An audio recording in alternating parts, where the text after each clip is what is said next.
Alright, I think it's going to be a season finale of martial arts history. It is called Kung Fu. Let's get into it in 3, 2, 1, go. Hey everyone, welcome back to Martial Arts History.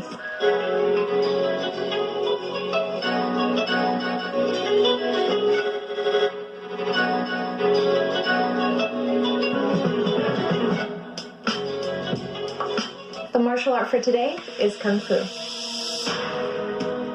Kung Fu consists of a fighting style series that has been around for a long time. So Kung Fu is a form of Chinese martial art, also known as Kung Fu, and actually Wushu. Now the word Wushu here is used as an old name of Kung Fu. Wushu was once considered to fall under Kung Fu, but now it's considered as a separate art. Kung Fu was originated more than 4,000 years ago during the Shah dynasty. Like many other cultures in China, martial arts came to be able to hunt more effectively and to be able to defend themselves. Evidence of martial techniques associated with soldiers and weapons can be found in history. It is said that Yellow Emperor Hongdi, who in 2698 BC acquired the throne, initiated the art formally, but actually he had invented a form of wrestling that was to be taught to the troops, named Jiao Di, or horn butting, which involved the use of horn helmets. Jiao Di was then improved with more striking techniques, and then became a sport in 221 BC during the Chun dynasty.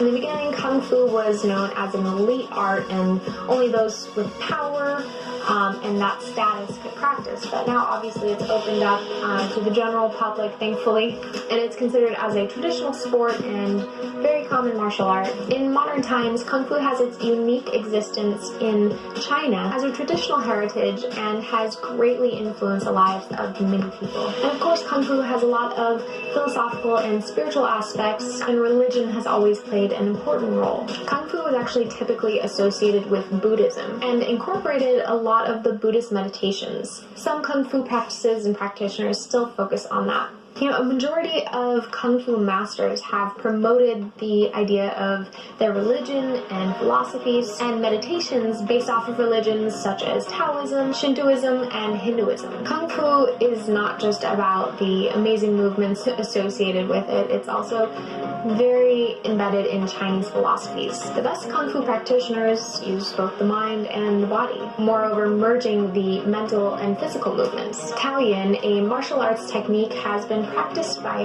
Taoist practitioners who were one of the Tai Chi Chuan progenitors in 500 BCE. In Chinese film in general, and television, there are many famous practitioners of Kung Fu. It not only looks really cool on film, but it's also a really fun martial art to practice. There are so many different elements and so many different styles within Kung Fu that are very, very enticing. You know, some of the famous movies with Kung Fu, The Five Deadly Venoms, Kung Fu Hustle, Iron Monkey, Kung Fu Panda. We can go on and on and on. Obviously, a really popular TV series, Kung Fu with David Carradine. Influences of Kung Fu can be seen in movies, TV shows, and theater, and most importantly, Chinese opera. One of the best examples being the Beijing Opera, which is a very famous form of drama and represents the Chinese culture. And Kung Fu mainly originated in Shaolin temples, where monks practiced Kung Fu for health and self-defense during their quest for enlightenment. Kung Fu is really a big group of styles and techniques. A number of Kung Fu styles employ weapons such as staff, spear, and sword. There's so many different styles related to different animals and so many different techniques. That's why Kung Fu is truly amazing. It is so broad and large, and you can study it for a lifetime and still not know everything. Actually, I think that with everything in life, I think there's always something to learn. To be a master at anything doesn't mean you stop learning. I think you're forever learning, because that's the joy of life, right?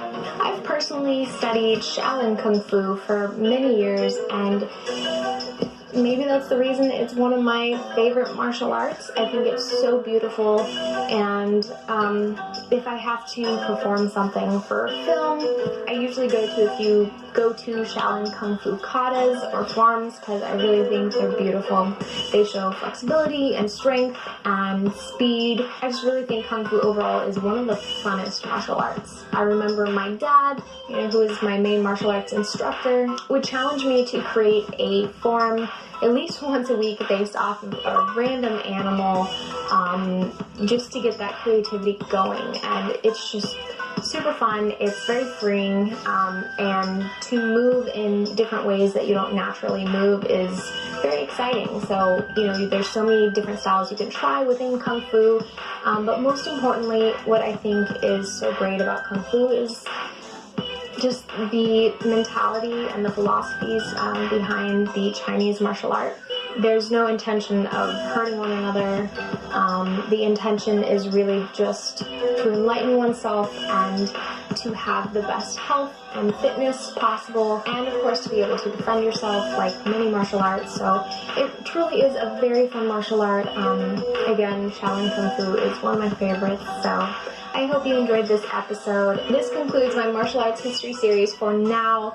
There are different series that I want to get into, but I hope that you enjoyed the education, little snippets of different styles. I hope that it can help you decide maybe which martial art you want to train, because I'm always getting that question like, hi Amy, I'm new to martial arts, I want to get into it, but I don't know where to start. And so I wanted to give this to everyone to give you a little history on, not all the martial arts, there's so many more martial arts, and I'll get into that later, I promise, but just, a few of the most popular martial arts, and then a few martial arts that aren't very well known. And I hope you enjoyed it, learned some things, maybe got a little inspiration to go train, and I just really hope that you enjoyed these videos. And go ahead and subscribe if you haven't already, and if you have, please do hit that notification bell. And there's a link for you down below with my email list if you want to subscribe to that as well. Thank you so much for watching, and I will see you later.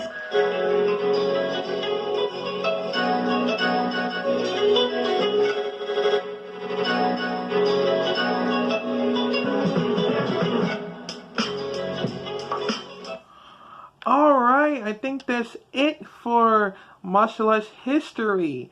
But I think it's gonna be on the season 2 of martial arts history. Maybe, or soon. And I hope I will react to it as well. I'll be seeing you in the next reaction videos.